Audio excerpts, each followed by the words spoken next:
الشیر نظرف 26 ساله استوی موشین از شهر وادت که در روسیه تحصیل کرده و اولو در قزاقستان کار میکند به مرحله نهایی آزمون سوپر نینجا در شبکه تلویزیونی روسی استس رخ گرفت. رقابت‌ها برای روی یافتن به فینال این سبقت تلویزیونی در شهر مینرال نیوادی دایر شد و الشیر نظرف توانست در گروه خودش ورزشگران مشهور را پس سر گذاشته جای اول را به دست بیارد و اول به نیم فینال و سپس به فینال برآید. در آزمون سوپر نینجا داوطلبان باید با استفاده از هنر گیمناستیک و اکروباتی از مانع‌های دشوار گذشته در انجام القوا را هم با خود بگیرند. آنچه که گذشتن داوطلبان از مانع‌ها را باز هم مشکل‌تر می‌کند این است که آنها باید این مانع‌ها را در روی آب گذارند و یک اشتباه کافی است که داوطلب به آب سر و زیر شده این آرزو هم زیر آب برود.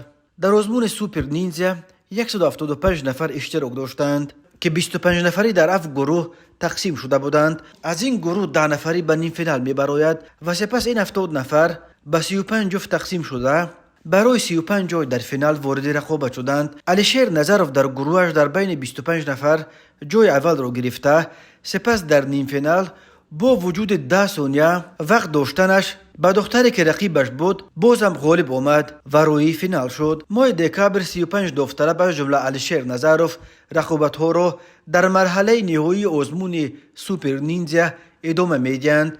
غالبان مرحله نهایی سپس در سوپر فینال برای جایزه آزمون که 5 میلیون روبل یا بیش از $50,000 است وارد رقابت می شوند. الشیر نظرف در وقتش در دانشگاه مسکو کسب مهندسی سوای کیمیا را آموخته بود ولی او در قزاقستان استوی ماشین و کندیسنر است. الشیر رول دیاگنوستیک ماشین‌های برقی را آموخته ایستاده است چون که طلبات به ماشین‌های برقی در بازار طرف می افزاید. او گفت به آزمون سوپر نینجا تقریبا بدون تئوری ویژه آمد چون که برای مشق و تمرین وقت هم نداشت، باید کار کند.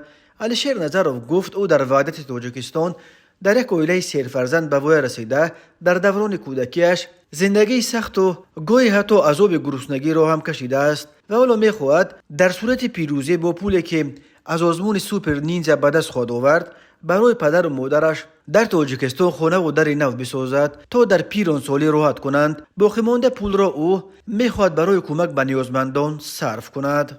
مخلصان می نویسند که نیت نیکی که الشیر دارد یعنی ساختن خانه برای پدر و مادرش از پول پیروزی در این آزمون و به محتاجان تقسیم کردن باقی مانده آن خود به سر خود عمل ثوابی است که خدا خواهد در پیروزی را برایش خواهد گشاد.